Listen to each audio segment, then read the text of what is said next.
Welcome back for another book talk. It's Magical Monday, and today I have what might be my most controversial book talk yet. Let's talk about The Wheel of Time. I've read books 1 and 2. I'm part of the way through book 3, and I'm hoping to read books 4 and maybe 5 in May, and then continue with a couple of books a month if I can to get through the series. But I want to give you my thoughts so far for The Wheel of Time books 1 and 2. And I say it's controversial because when I look at Goodreads and see the reviews and I think about the videos that people tend to put out on YouTube about these books, most people give these books 5 stars. And if not 5 stars, then 4 stars. And I'm talking about some of my best friends and people I greatly respect. I've looked through the Goodreads. They're giving it 5 stars or 4 stars. And I'm not quite there. For book 1, Eye of the World, The Eye of the World, I gave it 3 out of 5 stars. Book 2, The Great Hunt, I did bump it up to 4 stars. To me, it was kind of a 3.5 to 4 star read. And I want to talk about why that is. First of all, I do recommend these books. I suggest that if you enjoy fantasy books and you enjoy being a part of the community of people who read fantasy and talk about fantasy, it's worth reading at least the first couple books in the series, I would think, so that you can have an opinion about it, discuss it with other people.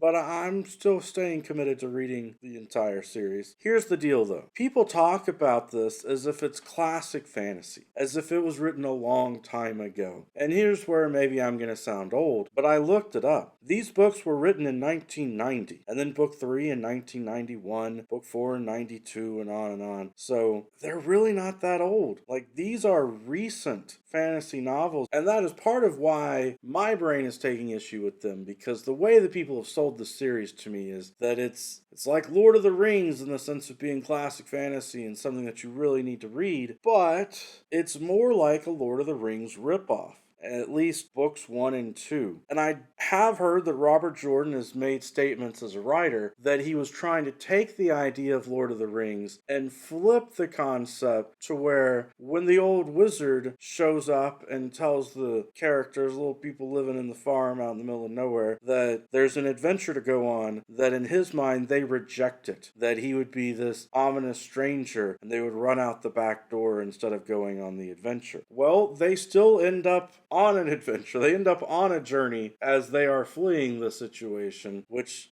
to me just causes more problems. It would have been easier if they had gone with the wizard, so to speak. So it is a bit frustrating. It's also frustrating sometimes the way that the characters are so spread out and you wonder how they're going to come back together. It's frustrating in the same sense as watching the TV show Heroes was frustrating, where you just assumed that the writers were going to bring these characters back together much faster than what the writers were actually planning to do. It's a struggle in the sense of it is a long-term story, and I have heard that it gets really good at the end, that it's got a fantastic, amazing conclusion that is well worth getting to. But you're talking a 14 or 15 book series, which, by the way, is something else that's strange about the series, depending on who you talk to. It has 14 books or it has 15 books, because there was a prequel that Robert Jordan wrote somewhere around book 10, and then of course that brings up the idea of when do you even read the prequel? I was told by several people, don't you dare read the prequel before you read books 1 and 2, and maybe 3 or 4 or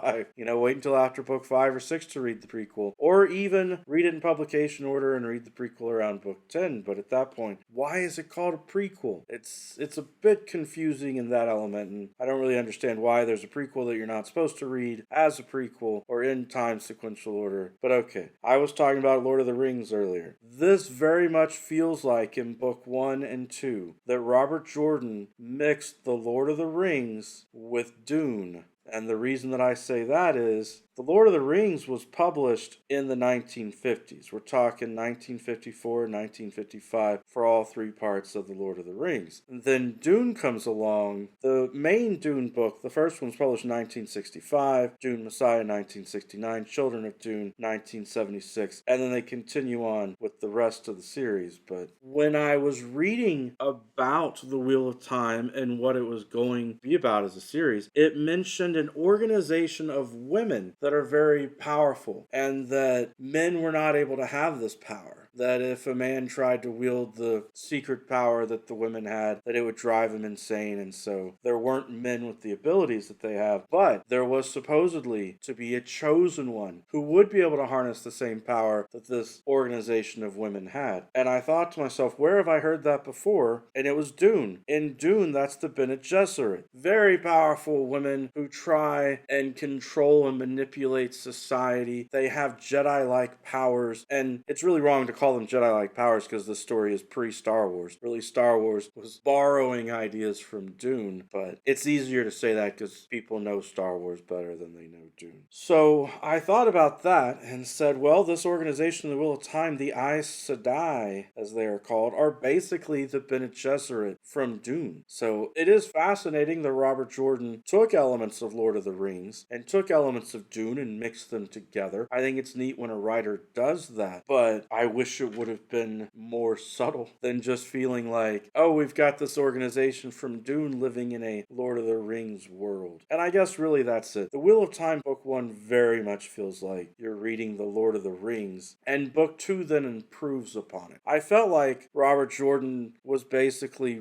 rewriting, taking the concepts from Book 1 and improving upon them, making the story better for Book 2. I mentioned that they were published in 1990 with Book 1 and 2, and then Book 3 in 1991. And I just want to point out, at that point in time, if you were reading fantasy, you would have read the Dragonlance trilogy in the 1980s, probably. 1984, 1985 was when those three books came out. And I feel like they're better as stories, they're better narratives, the way that the pacing is done, how the characters work. Same sort of idea, though. The characters get split apart. They're doing their epic journey quests and all of that. But it all came together easily in those three books, and to me was orchestrated in a way that readers should enjoy more. Or even by that time, someone could have been reading R.A. Salvatore's books. The Crystal Shard trilogy had already been out. And then in 1990, you've got the Dark Elf trilogy, books 1 and 2, Homeland and Exile. Sojourn was book 3 of the Dark Elf trilogy, came out in 1991. So at the exact same time, you've got the Dark Elf trilogy being published. And I would be much quicker to recommend that someone read the Dark Elf trilogy than I would The Wheel of Time. Even though the Drizzt series now spans over 30 books, you get a feeling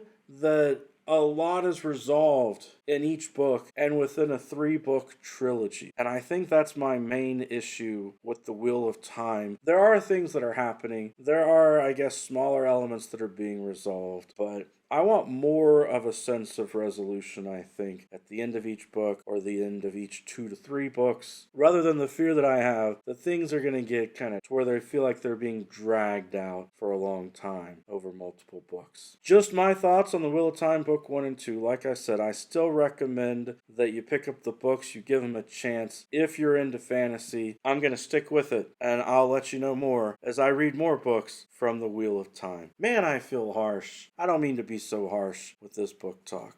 Every day is a good day for a book talk. Peace.